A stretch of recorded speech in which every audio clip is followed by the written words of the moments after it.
Salam, hər vaxtınız xeyir olsun. Bu videoda mən sizə Telegram qrupumuzda olan və Instagram səhifəmizdə paylaşdığımız ə, testlərin, zamanlarla bağlı testlərin izahını verəcəm. Başlayırıq birinci testə. Birinci testdə verilən cümlələrdən hansında deməli, zaman yanlış işlənibdir. Yəni, bu tapşırıqda bizim məqsədimiz zamanın məna baxımından düzgün seçilmədiyi olan, düzgün işlənmədiyi olan cümləni tapmaqdır. Yəni, burada qrammatik formadan daha çox mənaya baxmaq lazımdır ki, həmin zaman cümləyə uyğun gəlir, yoxsa yox.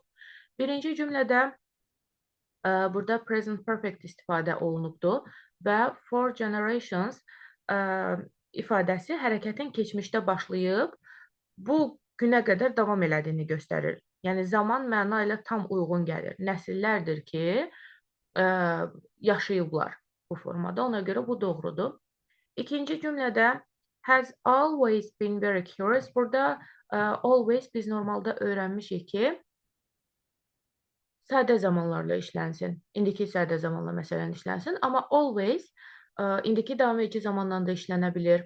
Əgər bir şey too often baş verirsə, həddindən artıq tez-tez baş verir və artıq bizi narahat edirsə də bu durum, indiki davam edici zamanda işlənə bilir. Və yaxud da mənasına görə indiki bitmiş zamanda istifadə oluna bilir. Burada da şəxsin xarakter xüsusiyyətinin zamanla dəyişmədiyini bildirir. Yəni, hər zaman belə olubdur. Lap əvvəldən bugünə kimi. Ona görə indiki bitmiş zamanla işlənməsi doğrudur. C variantı üçüncü cümlədə biraz ehtiyatlı olmaq lazımdır. Çünki normalda 1905-ci ildə deyirəmsə, burada keçmiş sadə zaman götürülməlidir.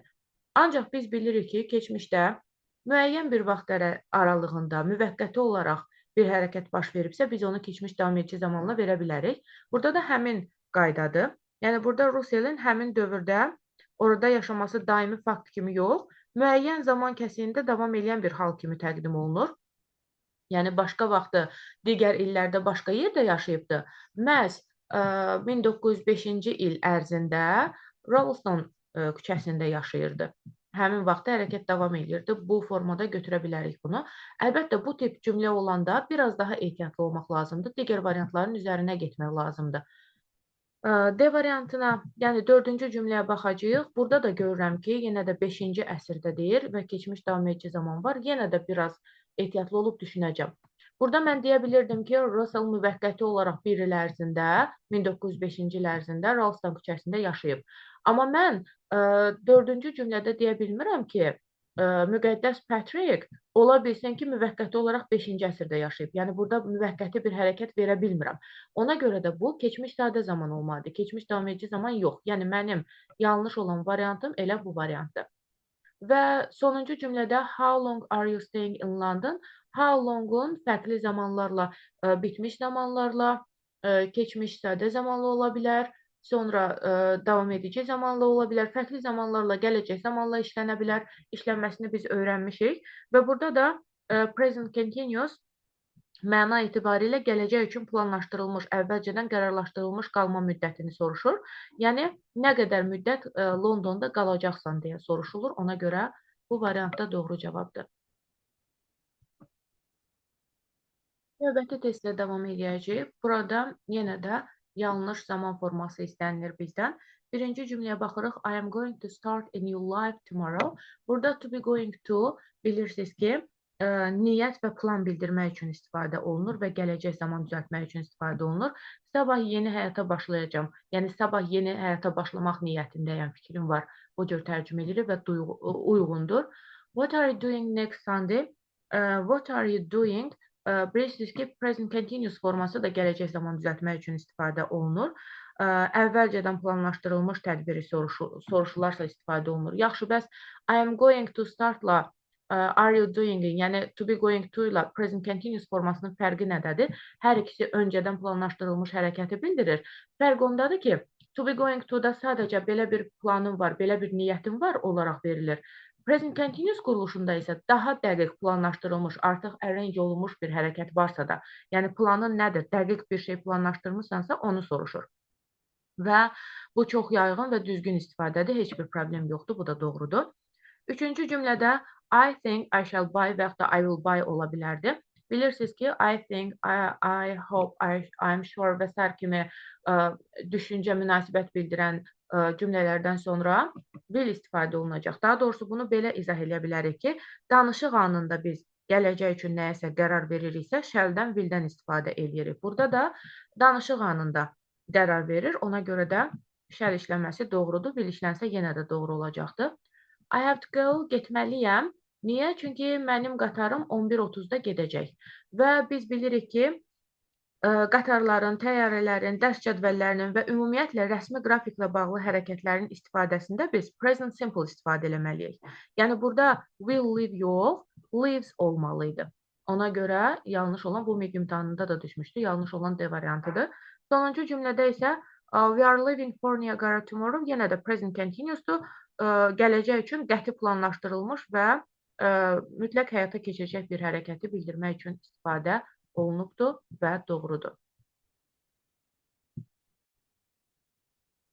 Bu isə situasiya ilə bağlı olan bir testdir. Hansı ki, yenə də MIQ imtahanında düşübdür bu tip sual. Düzgün formada saatları uyğunlaşdırmaq və tam olaraq situasiyanı başa düşmək lazımdır. O evi saat 7:30-da, daha doğrusu 7:00-da evdən çıxıbdır. Və gözlənilirdi ki, suppose gözlənilirdi. Gözlənilirdi ki, 7:30-da ofisdə olsun. Çünki bunun yarım saatlıq yolu var idi. Və dostu saat 8-də gəldi.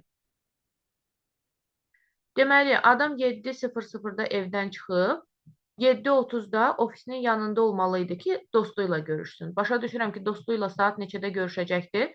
7:30-da görüşməliydi. Amma dostu saat 8-də gəlib çıxıbdır. Niyə? Çünki saat 7 ilə 8 arasında ağır burada tıxac olubdur. Ona görə dostu yarım saat gecikibdir. Sonra deyir ki, as a result, nəticədə onlar ofisə planladıqlarından daha gec giriş elədilər. Yəni ki, saat 7:30-da görüşüb ofisə girməyi planlaşdırırdılar. Dostu yarım saat gecikdiyinə görə saat 8-də giriş elədilər ofisə. Amma iclas hələ də başlamamışdı. Yəni onlar dostu yarım saat geciksə belə, onlar iclasa çata bildilər mənasında istifadə olunur. İndi gəlin suallara baxaq. Aha. Bir saniyə gözləyin. Deməli, A variantında deyilir ki, onun dostu before he reached the office, so the meeting had already started. Onun dostu o ofisə çatmamışdan öncə gəlib çatmışdı. Beləliklə də görüş artıq başlamışdı. Buradan belə başa düşürəm ki, dostu ondan əvvəl çatıbdı. Bu əlbəttə ki, yanlışdır.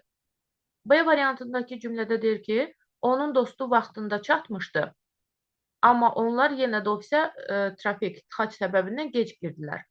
Vaxtında çatmamışdı dostu. Ona görə bu da yanlışdır. Yarım saat gecikmişdi. C variantında deyilir ki, onun dostu onun ofisə çatmağından sonra gəlib çatdı. Amma onlar yenə də iclasa vaxtında çatdılar. Bu doğru cavabımızdır. Yəni normalda onun dostu ofisə ondan gec çatdı. Yəni 7:30-da deyil də 8-də çatdı. Amma sonda deyir ki, yenə də onlar iclasa çata bildilər. Ona görə C doğru cavabdır. D variantında deyir ki, dostundan gözlənilirdi ki, saat 8-də gəlib çatsın. Yəni əslində dostu 8-də çatmağı gözlənilirdi. Yox, dostunun 7:30-da çatmağı gözlənilirdi. Ona görə bu da yanlışdır. E variantında deyir ki, onun dostu saat 7:30-dan onu gözləyirdi.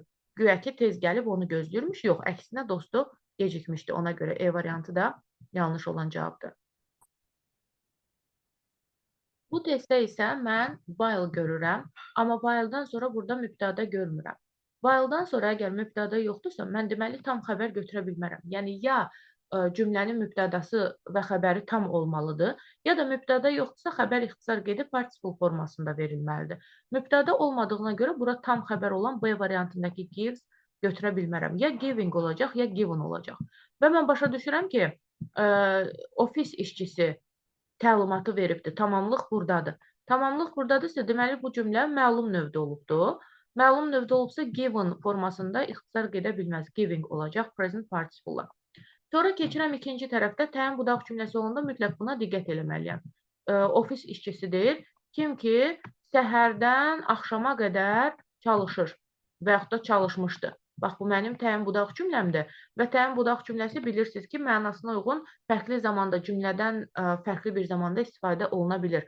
Mən burada deyə bilərəm ki, həmin vaxtı çalışmışdı və yaxud da ümumiyyətlə məlumat verə bilərəm ki, səhərdən axşama kimi çalışan ofis işçisidir. Bunu hələ ki ona görə saxlayacağam. Və cümlənin əsas xəbərinə baxacağam. Failed keçmiş zamanda verilibdir burada. Və failed keçmiş zamanda verilibdirsə, demək ki, burada deməli, deyir ki, təlimatları izah eləyərkən ofis işçisi deməli, ofis işçisi başa düşdü ki, yuxulu işçi onun həmin vaxtı nə dediyini başa düşmür. Başa düşdü ki, anladı ki, dərk elədi ki, yəni fərqinə vardı ki, ofis işçi, yuxulu işçi onun nə dediyini anlamır. Hansı zamanda? Keçmiş zamanda başa düşdü ki, keçmiş zamanda anlamır. Deməli, sonuncu hissə indiki bitmiş zaman deyil də, keçmiş zaman olmalıdır. İndi gəldik təyin budaq cümləsindəki boşluğa. Works, indiki sadə zaman, work, keçmiş sadə zaman. Burada müəllimləri ən çox çaşdıran məqam odur ki, cümlə ümumiyyətlə keçmiş zamanda olduğuna görə indiki ilə əlaqələndirə bilmirlər, S variantı götürürlər. Amma bir şeyə diqqət eləmək lazımdır. Əgər bu ofis işçisi keçmiş zamanda başa düşmədisə, niyə başa düşmədi? Çünki səhərdən axşama kimi işləmişdi, yuxuluydu. O zaman bax, bu təyin budaq cümləsi keçmiş bitmiş zamanda olmalıydı. Çünki keçmiş zamanda başa düşməyibdirsə, demək ondan əvvəl səhərdən axşama kimi çalışıbdı. Keçmiş bitmiş zaman lazım idi. Və o formada yoxdur. O forma olmadığına görə deməli mən başa düşürəm ki, burada mən ümumi məlumat verəcəm ofis işçisi haqqında. Hansı ofis işçisi başa düşdü? Ümumiyyətlə məlumat verirəm ki, səhərdən axşama qədər işləyən ofis işçisi. Yəni bu hər zaman üçün keçərli bir formadır. Sadəcə onun haqqında hər zaman üçün keçərli olan bir məlumat verirəm. Ona görə indiki sadə zaman quruluşundan istifadə edirəm və doğru cavabım elə A variantı olur. Növbəti sualda isə yenə də yanlış cümlə istənilir. Zamana diqqət eləyəcəm. A variantına baxıram. Were about to. Qaydanı yadıma salacağam. Be about to. Keçmişdə baş vermək üzrə olan, lakin baş verməyən hərəkəti bildirir. Yəni, nəsə etmək üzrə olmaq deməkdir. Onlar getmək üzrə idilər ki, vacib bir sənədin itdiyini anladılar. Burada were about to-nun işləməsinə heç bir problem yoxdur və doğrudur. İkinci cümlədə o artıq köçürülmə tələb etmək qərarına gəldiyi üçün sabah meneceri ilə danışacaq. Sabah meneceri ilə danışmaq niyyəti var. To be going to istifadə eləmişəm. Niyə? Çünki artıq köçürülmə tələb etmək qərarına gəlibdir. Qərara gəlib artıq, indiki bitmiş zaman, bu da doğrudur. Üçüncü cümlədə son 3 il ərzində 3 milyon insan ölkəni tərk edibdir. Buradakı last sizi çaşdırmayacaq. Over 3 years, last 3 years bu tip ifadələr əslində 3 il əvvəli bildirmir. Ötən 3 ili bildirir. Ötən 3 il nə deməkdir? Zaman oxunu göstərsək, bura indiki zamandır. İndiki zamandır. Burada keçmiş zamandır. Yəni 3 il əvvəldir bura. Və mən 3 il əvvəldən danışmıram. Ötən 3 ildən danışıram. 1 il, 2 il, 3 il. Yəni bax, mənim danışdığım keçmişlə bu gün arasında olan bax bu 3 ildir. Ona görə də indiki bitmiş zaman tələb edir və işlənməsi doğrudur. Dördüncü cümlədə was going to start, to be going to-nun keçmiş zaman forması yenə də keçmişdə planlaşdırılmış, lakin baş tutmamış hərəkəti bildirmək üçün istifadə olunur. Bunu biz birinci gün işə başladı kimi tərcümə eləməyəcəyik. Birinci gün işə başlayacaqdı, amma hansısa bir səbəbdən alınmayıbdı. Birinci gün işə başlayacaqdı, lakin şirkət açılışı gözlənilmədən təxirə saldı. Yəni, o işə başlaya bilmədi. İstifadə qaydası və zaman doğrudur. I am going to help you with the report if I have time after the meeting. Deyir ki, iclasdan sonra vaxtım olsa hesabatda sənə kömək eləyəcəm. Birincisi, burada söhbət anında qərar verilmiş bir hərəkət var. Yəni, vaxtım olsa, indi deyirəm ki, sənə kömək eləyəcəm. Deməli, burada to be going to yox, will işlənməlidir. İkincisi nədir ki, if var burada, şərt budaq cümləsidir. Şərt budaq cümləsindən if-dən sonra indiki sadə zaman gələndə digər tərəfdə biz will istifadə edirik. Yəni, hər iki yanaşma ilə birinci tərəfdə will olmalıydı. Ona görə yanlış olan elə E variantıdır. testdə isə baxıram deyir ki, onlar usually veribdir. Adətən çox punktualdırlar, yəni çox dəqiqdirlər. Və birinci tərəfdə görürəm ki, usually verir və onlar haqqında ümumi məlumat verir. Ona görə birinci tərəfdə nə olmalıdır? İndiki sadə zaman olmalıdır. A variantı, B variantı və D variantını çıxacaq. Birinci tərəfdə oldu are. They usually are very punctual, yəni adətən çox nədirlər? Dəqiqdirlər. Sonra ziddiyyət bildirən söz gəlir. Lakin bu səhərdən biraz ehtiyatlı olmaq lazımdır. Çünki əgər gün ortasında sadəcə bu səhər filan iş baş verib deyirəmsə, o zaman indiki bitmiş zaman götürəcəm. Yox, əgər gün sonunda mən bu haqda danışıramsa, gün bitibdirsə, o zaman keçmiş sadə zaman götürəcəm. Bundan əvvəl də cümlənin ikinci hissəsinə baxmaq lazımdır. Bu səhər deyir, illər ərzində ilk dəfə olaraq gecikdilər və yaxud da gecikiblər deyə bilərəm. Əgər gecikiblər desəm, indiki bitmiş zaman, gec gəldilər desəm, keçmiş sadə zaman olacaq. Cümlənin sonuna baxacağam.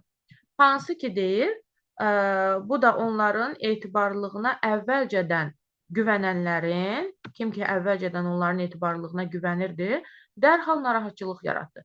Bax, buradakı narahatçılıq yaratdı, keçmiş zamanda olacaq. Niyə keçmiş zamanda olacaq? Çünki təyin-budaq cümləsində keçmiş bitmiş zaman veribdir. Yəni, narahatçılıq yaratdı keçmiş zamanda. Niyə? Çünki həmin vaxtdan əvvəl onların etibarlılığına güvənirdilər. Deməli, narahatçılıq yaratmaq sözü raised feili burada olacaq keçmiş zamanda. Okey. Yaxşı, bəs orta boşluqda qaldı nə götürməliyəm?